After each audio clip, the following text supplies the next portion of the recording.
할렐루야. 세상에 꿈이 없는 사람은 없을 겁니다. 다들 꿈이 있으시죠?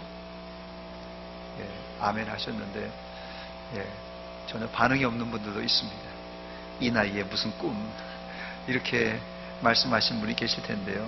그런데 이런 분들이 이 나이에 무슨 꿈 하는 분들이 나이 때문에 불리한 일이 생기면 나이는 숫자에 불과합니다. 이렇게 주장합니다.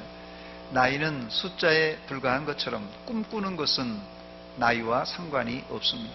오히려 성경은 노년을 꿈꾸는 시기라고 밝히고 있습니다. 사도행전 2장 17절 말씀 보니까 하나님이 말씀하시기를 말세에 내가 내 영을 모든 육체에 부어주리니 너희의 자녀들은 예언할 것이요 너희의 젊은이들은 환상을 보고 너희의 늙은이들은 꿈을 꾸리라 했습니다. 오늘 설교 제목을 꿈은 이루어진다라고 잡았는데 사실 이 문구는 제가 성경에서 찾은 것은 아니고요. 제가 지난 10월 12일 밤에 열렸던 한국 대 우루과이전에 축구 경기장 관중석에서 만든 카드 섹션 문구에서 따온 것입니다. 벤투 감독이 이끄는 한국 대표팀이 이 문구처럼 난생 처음으로 피파 랭킹 5위인 우루과이와 싸워서 2대1의 값진 승리를 거두었습니다. 카드 섹션 문구대로 국가대표팀의 꿈은 이루어졌습니다. 여러분들이 생각할 때 강적이라고 판단되는 것들이 여러분 앞을 가로막고 있을지라도 꿈을 꾸는 자에게 반드시 이루어집니다. 저를 한번 따라서 하시기 바랍니다. 이 나이에 꿈꾸자. 지금 여러분 나이가 꿈꾸는 나이입니다. 여러분 나이가 꿈을 꾸고 이제는 그 꿈을 성취할 그 열매를 딸 시기입니다. 첫 번째, 꿈은 이루어집니다. 이스라엘이 바벨론의 포로로 끌려갈 당시 이스라엘은 자포자기한 상태였습니다. 예루살렘이 어떤 곳입니까, 여러분? 예루살렘은 하나님의 성전이 있던 하나님의 거룩한 도성이었습니다. 그래서 이스라엘은 예루살렘 성을 그냥 성이라고 부르지 않고 시온 성이라 이렇게 불렀어요. 예루살렘 보통 성과 다른 것이 하나님이 거하시는 솔로몬 성전이 있었던 성입니다.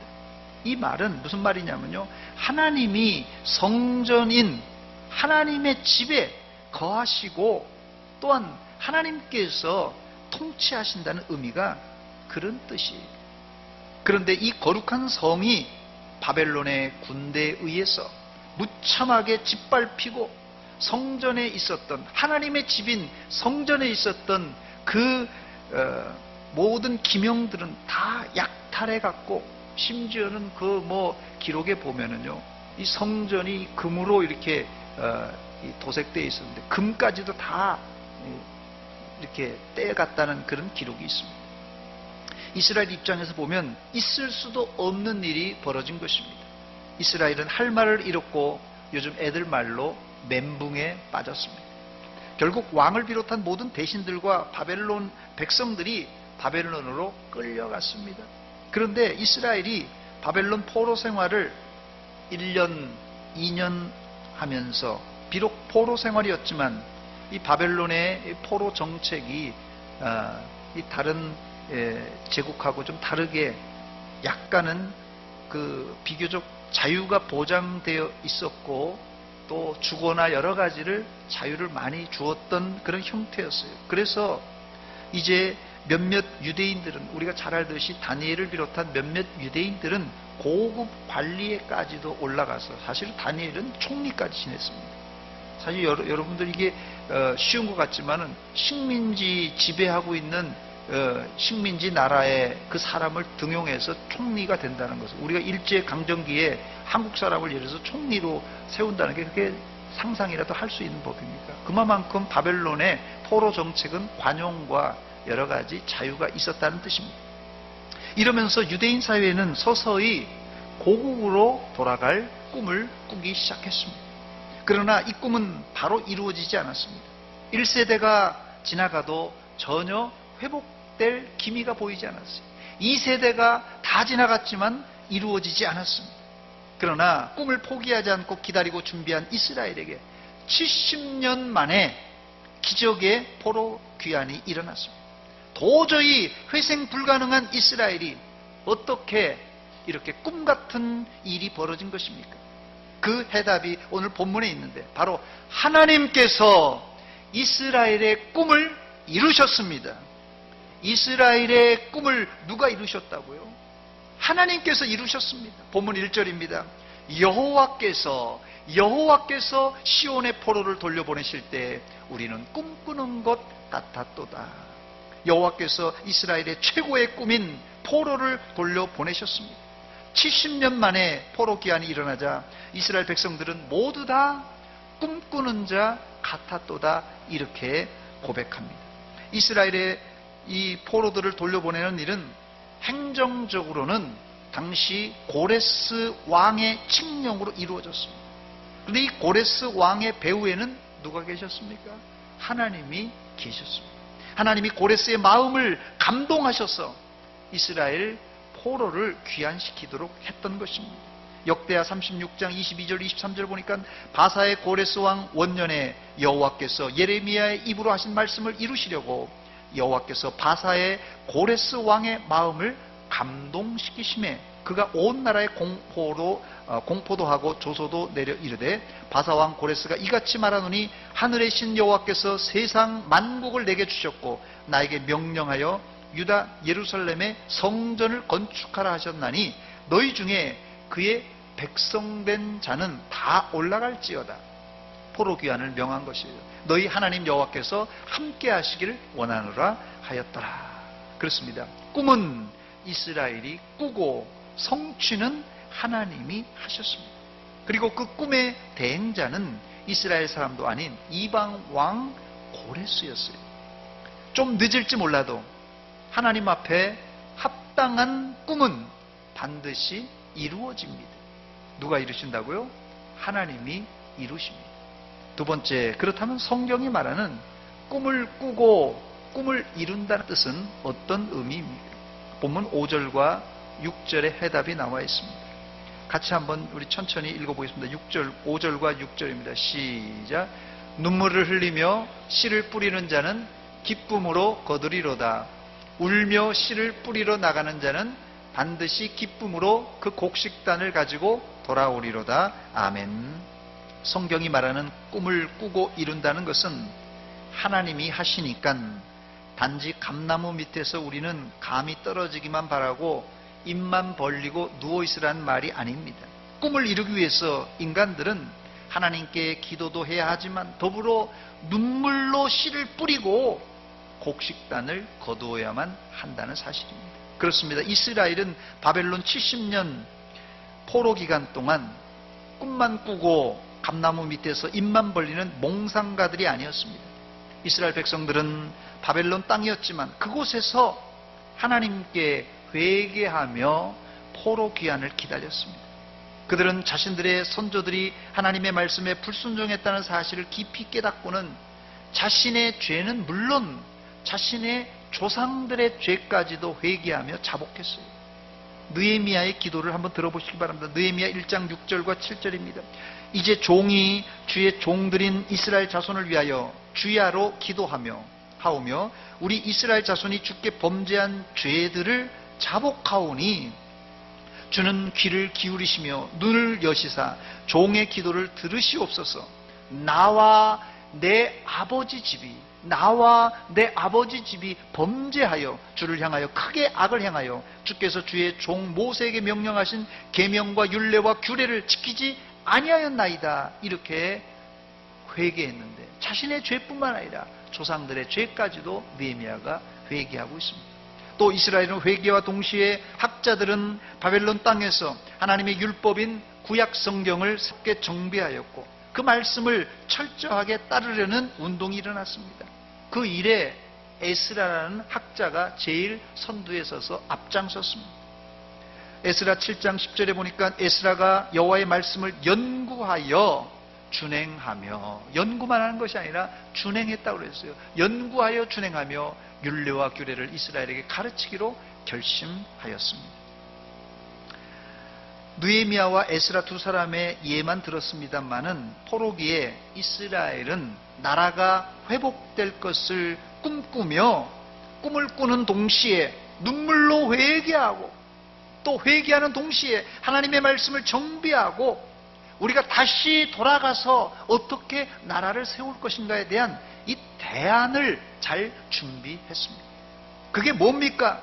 그것이 바로 조상들은 하나님 말씀대로 살지 못했는데 우리는 하나님의 말씀대로 철저히 살겠다는 각오와 결단이었습니다. 많은 성경학자들이 에스라 시대에 이르러서 시편이 최종적으로 완성되었다고 보고 있고요. 이 시대에 거의 완성된 형태의 이 모세 오경을 가지고 있었다고 주장합니다. 또 사무엘서와 열왕기서의 이 미완성 부분이 좀 있었는데요. 이것을 에스라가 보충하였다 이렇게 보통 학자들이 추측을 합니다. 근데 이것이 갑자기 에스라 시대에 에스라 혼자서 이렇게 다 완성한 것이 아니라 학자들은 이 바벨론에서 70년 동안 좀 길게는 100년 동안 이 조각조각으로 있었던 모세 오경을 이제 합본으로 만들고 또 시편도 5권으로 사실은 되어 있습니다. 시편과 그리고 역사서를 모아서 집대성했을 것이라고 주장합니다.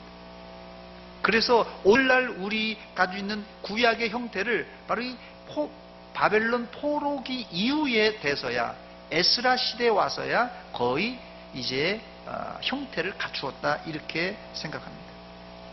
물론 포로 기간 동안 성경을 집대성하고 철저한 신앙생활을 하는 것이 쉽지 않았을 것입니다. 그러나 그들은 단지 꿈만 꾸지 않고 인내하며 포로 귀환 이후를 준비하였습니다. 그때 그 꿈은 공상이 아니라 실현되어 현실이 되었습니다. 여러분, 아직 여러분의 꿈을 포기하기에는 너무 이릅니다. 꿈을 가지시고 그 꿈을 이루길 기도하시고 그 꿈을 이루어질 날을 기대하며 준비하시기 바랍니다. 이제 머지않아 하나님께서 꿈 같은 일을 이루어 주실 줄 믿습니다. 어떻게 준비하라고요? 아까 제가 소개했던 본문 5절과 6절, 눈물을 흘리며 씨를 뿌리는 자는 기쁨으로 거두리로다. 울며 씨를 뿌리러 나가는 자는 반드시 기쁨으로 그 곡식단을 가지고 돌아오리로다. 이런 차원에서 볼 때 이스라엘에게 있어서는 바벨론의 70년 포로 기간은 단지 영적 암흑기가 아니라 율법을 체계적으로 집대성했던 시기였고, 포로 귀환 후 이후에 대대적인 신앙 부흥을 일어날 수 있게 위해서 준비했던 그런 시기였어요. 세 번째로, 저는 이 해석을 좀 억지스러울지 모르지만 우리가 하고 있는 이 전도에다가 갖다 붙이려고 합니다. 즉, 본문의 해석은 전도와 잘 연결이 됩니다. 전도를 해보면은 우리 스스로 등급을 나눌 수 있는데, 내 생각에 이 사람에게 전도하면 금방 나올 것만 같은 그런 사람이 있지 않습니까? 사람을 등급을 나눈다니까 좀 이상할지 모르지만 이런 사람을 우리가 전도하면 금방 나올 것 같은 사람이 있어요. 이게 전도해보면 그런 사람을 우리가 1등급이라고 가정한다면, 2등급은 약간 뜻만 들이면 나올 수 있는 사람, 3등급은 교회 오려면 상당히 시간이 필요한 사람, 이런 사람이에요. 4등급은요, 우리가 이 전도해도 내 생각에 이 교회 오기 힘든 사람이 있어요. 4등급은. 또 5등급은 내 생각에 오기가 상당히 힘든 사람, 5등급. 6등급은 또 어떤 그룹이냐, 내 생각에 저 사람은 올 것 같지 않은 불가능한 사람, 6등급. 7등급은 예수님이 오셔서도 안 될 사람. 전도해본 사람 알죠? 이 전도해보면 금방 올 것 같은 사람이 있는가 하면 절대 안 오고 진짜 예수님이 오셔서도 안 될 사람 같은 사람이 있습니다. 전도 대상자를 우리가 인위적으로 7등급으로 나눌 수 있습니다. 이스라엘이 바벨론으로 끌려갔다가 다시 해방되어 돌아올 수 있는 확률은 이스라엘 백성들과 또 당시 바벨론 사람들이 보았을 때 거의 불가능한 6등급 혹은 7등급에 해당하는 수준이에요. 여러분, 이 바벨론에서 이 이스라엘이 그냥 왔으니까 왔나보다 생각하는데 거의 불가능한 일이었습니다. 그런데 어떻게 이렇게 해방될 수 있었습니까? 좀 시간이 걸렸지만 하나님이 하시니까 이스라엘은 기적적으로 돌아와서 성전과 예루살렘을 다시 건축할 수 있었던 것입니다. 한마디로 얘기해서 이건 기적이에요. 기적이 일어난 것입니다. 오늘 저와 여러분들이 살고 있는 주변에 6등급, 7등급이 질비합니다. 여러분들이 태신자를 작정하셨는데 여러분이 작정한 태신자 중에서도 6등급, 7등급이 이 질비합니다. 그러나 저는 확신합니다.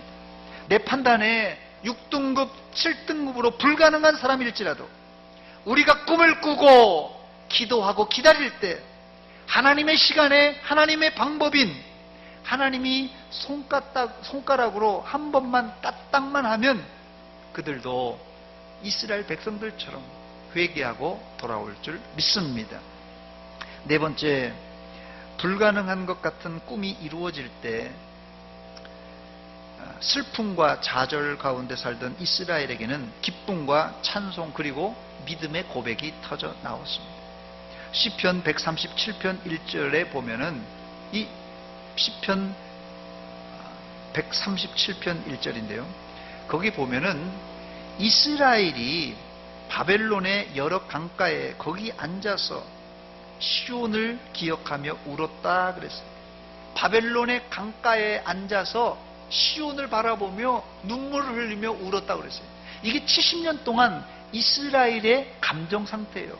바벨론에서 그 강가에서 아마 처량한 강가에서 아마 바벨론 사람도 잘 없었던 것 같아요. 아주 좀 한적한 곳에 가서 신세 한탄하는 거예요. 아이고 언제 우리가 예루살렘으로 돌아갈 수 있냐 울면서 기도했다는 것이, 이것이 이스라엘이 바벨론 포로 기간 동안 감정 상태예요. 아마 이스라엘 전체가 아마 우울한 상황일 거예요. 뭐 밥을 먹어도 기쁨이 있겠어요, 포로 기간 동안. 그런데 포로 기환이 일어났어요. 기적적으로 하나님께서 돌려보내시니까 포로 기환이 일어났습니다. 그때 어떤 일이 벌어졌습니까? 본문 2절과 3절입니다. 그때 이스라엘이 포로 귀환이 일어났을 때 우리 입에는 웃음이 가득하고 우리 혀에는 찬양이 찼었도다. 그때 문나라 가운데서 말하기를 여호와께서 그들을 위하여 큰 일을 행하셨다 하였도다. 여호와께서 우리를 위하여 큰 일을 행하셨으니 우리는 기쁘도다. 할렐루야. 포로 귀환을 큰 일이라고 시는 묘사했어요. 시편 137편 1절과 이 시편 오늘 본문 말씀과는 완전 대조적이에요. 바벨론 강가에서 슬피 울며 눈물을 흘리는 장면과 이 포로 귀환이 일어났을 때 그때 기쁨은 이거 완전 대조적입니다. 포로 귀환을 본문에는 큰 일이라고 묘사했는데 지난 개역 성경에는 큰 일을 대사라고 했습니다. 이스라엘에게는 상상할 수 없는 큰 일 대사를 하나님께서 행하시니 이스라엘이 너무 기뻐서 꿈꾸는 것 같았고 너무 좋아서 입에는 웃음이 너무 좋아서 혀에는 찬양이, 마음엔 기쁨이 넘쳤어요. 입에는 뭐가요? 웃음이, 혀에는 뭐요? 찬양이, 마음엔 뭐요? 기쁨이 흘러나왔어요. 언제 여러분 입에 웃음이 있고 언제 혀에 찬양이 흘러나왔고 마음에 벅찬 기쁨과 감격이 있었습니까? 아니면 요즘 하루하루 그냥 뭐 밋밋하게 살아가고 있습니까? 이런 기쁨과 이스라엘이 느꼈던 감격이 있는 생활은 하나님의 대사, 하나님의 큰 일을 행하시는 것을 체험한 사람이 가질 수 있는 느낌입니다. 나는 올해 하나님의 큰 일도 대사도 체험하지 못했다 하시는 분들은 제가 방법을 알려 드리겠습니다. 전도하시기 바랍니다. 아멘이 없네요. 여러분이 6등급, 7등급이라고 생각했던 자들이 돌아올 때 큰 기쁨과 감격이 여러분 안에서 회복될 줄 믿습니다. 그런데 요즘 대단한 일을 많기 때문에 웬만한 거 보여줘서는 사람들이 끔찍도 안 합니다. 중독 현상이 심해지면 심해질수록 강도를 더 올려야지 사람이 조금 반응하지, 뭐 밋밋한 것 갖다 줘도 뭐 전지 갖다 주고 뭐 교회가 좋다고 해도 하도 많이 들어서 안 믿는 사람도 별 감동이 없습니다. 그런데 성경은 이 일을 큰 일, 대사라고 표현하는데 본문 4절 보니까 남방 시내들의 이 큰 일과 대사를 비유했습니다. 4절입니다. 여호와여 우리의 포로를 남방 시내들 같이 돌려보내소서. 이 구절을 아무리 읽어봐도 아무 감동이 없어요. 여호와여 우리의 포로를 남방 시내들 같이 돌려보냈어. 이게 무슨 감동인가 뭐 감격인가, 아무리 읽어봐도 뭐 별 감동이 없는 것 같아요. 포로를 남방 시내들 같이 돌려보내라는 말이 무슨 뜻입니까? 여러분, 포로를 그냥 돌려보내면 되지 남방 시내들 같이 돌려보내라, 이게 무슨 뜻이에요? 이 구절은 이스라엘의 기후와 지형을 알아야 이해할 수 있는 문구입니다. 이 남방이라는 말은 유대 남부 광야인 네게부 지역을 말하고, 또 시내란 말은 물이 흐르지 않는 와디, 여러분 그 비가 올 때는 물이 흐르고 보통 때는 말라있는 건천, 이걸 와디라고 말합니다. 이 시는 이스라엘의 지형과 기후를 잘 아는 시인이 현재 이 바벨론의 포로로 끌려간 상태에 마치 마른 광야에 물이 흐르지 않는 하천과 같은 상황이라고 이스라엘을 지금 묘사해요.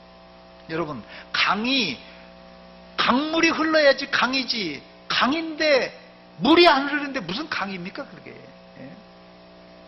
그런데 이렇게 메말라 있는 하천을 누구라고요? 지금 이스라엘로 비유하고 있는 거예요. 지금 바벨론 포로 시절이 메말라 있는 하천이에요. 그런데 이렇게 말라 있는 광야에 기적이 일어났습니다. 진짜 일어났어요. 전혀 비가 오지 않는데, 마른 하늘이에요. 비가 오지 않아요. 그런데 말랐던 하천에 물이 흐르기 시작합니다. 뭐 그냥 흐르는 정도가 아니라 홍수 수준으로 물이 흐르기 시작합니다. 여러분, 상식적으로 비가 와야지 말라있는 개천이 물이 흐르는 거 아니겠습니까? 비가 안 오는데 어떻게 하천에 물이 흐를 수 있을까요? 그래서 기적이라는 거예요. 그게 뭐라고요? 남방 시내들 같다, 이런 뜻입니다. 비가 안 왔는데 하천에 물이 흐르는 것은 한마디로 기적입니다. 그런데 이스라엘 백성들에게는 이런 현상이 기적이 아니라 매년 일어나는 자연 현상입니다. 백문이 불여일견이라고 눈으로 한번 확인해 보겠습니다. 제가 동영상을 하나 준비했어요. 안 믿을 것 같아가지고요. 자, 보시기 바랍니다. 돌려주세요. 좀 빨리 돌려주세요. 저 남방 시내, 비가 전혀 안 와요. 비가 안 오는데 저렇게 하천이 흐릅니다.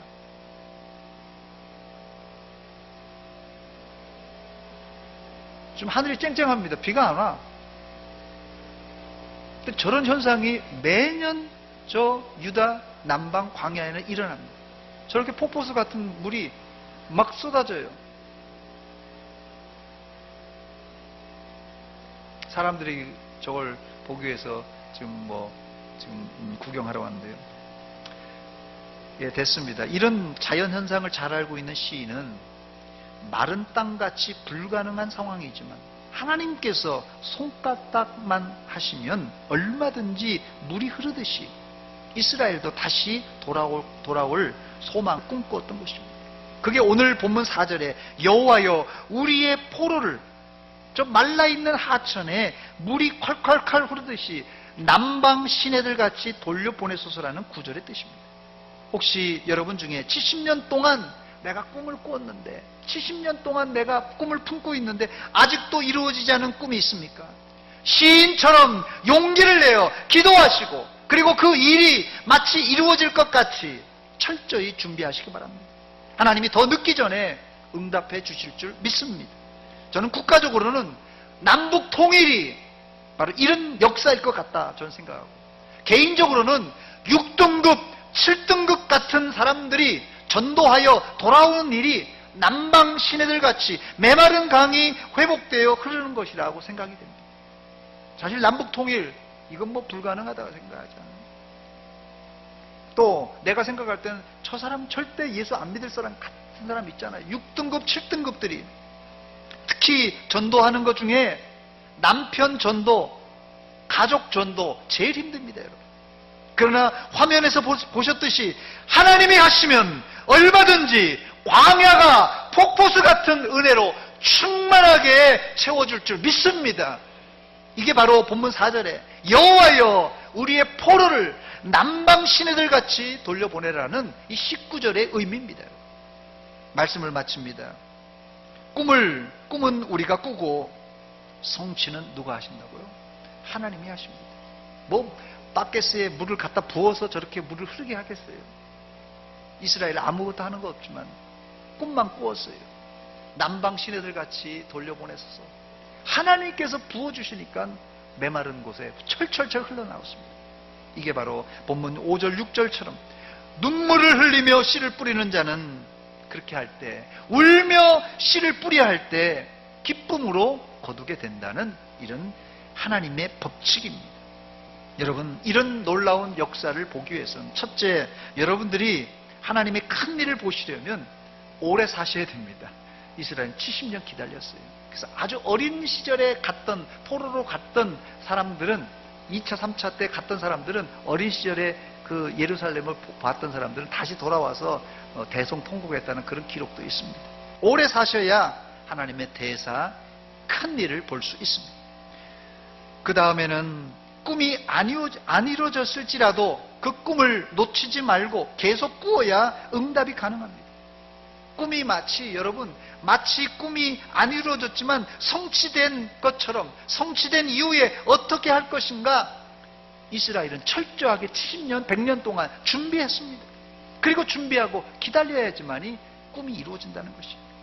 그때 불가능하게 생각했던 기쁨의 단이 여러분 품 안에 돌아올 줄 믿습니다. 제가 빌립보서 4장 13절을 읽고 말씀을 마칩니다. 우리 같이 한번 읽어보죠. 빌립보서 4장 13절입니다. 시작. 내게 능력 주시는 자 안에서 내가 모든 것을 할 수 있느니라. 아멘.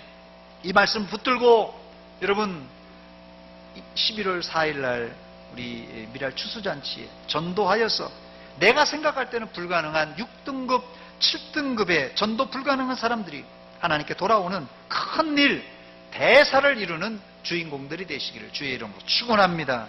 같이 기도하겠습니다. 이 시간 기도할 때 하나님, 내 생각에서는 이게 불가능한 일이지만 하나님께서 손가락 하나만 까딱하시면 얼마든지 큰 일, 대사가 이루어질 줄 믿습니다. 하나님, 불가능한 일이, 꿈이 이루어지게 하여 주시옵소서. 불가능한 사람들이 돌아오게 하여 주시옵소서. 불가능한 남북통일이 이루어지게 하여 주옵소서. 한 목소리 같이 기도하겠습니다. 하나님 아버지, 은혜와 사랑 감사드립니다.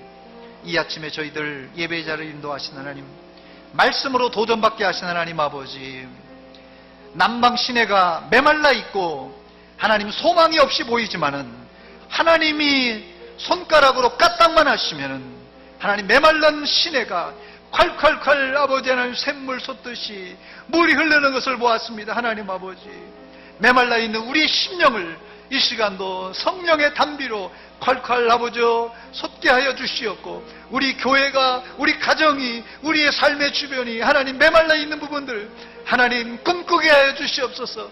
꿈을 준비하며 성취될 것을 기대하며 기도하며 회개하며 하나님 말씀으로 준비할 때 우리 시대에 하나님 우리에게도 큰일, 대사가 이루어질 줄 믿습니다.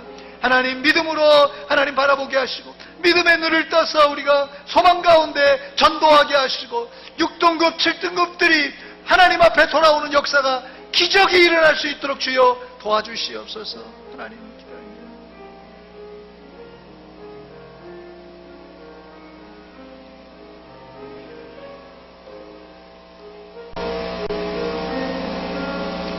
하나님 아버지, 이 아침에 말씀으로 도전받게 하신 하나님, 꿈은 이루어진다는 사실도 알고 있지만은 우리가 꿈꾸다가 하나님 이루어지지 않는다고 포기하고 좌절하고 원망 불평만 했던 저희들입니다.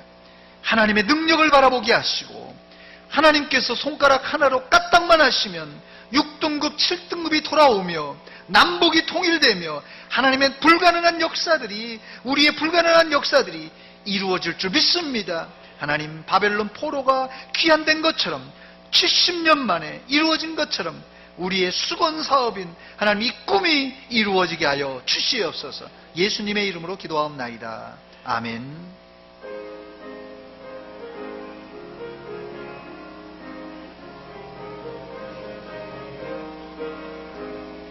이 눈에 아무 증거 한이 배어도 믿음만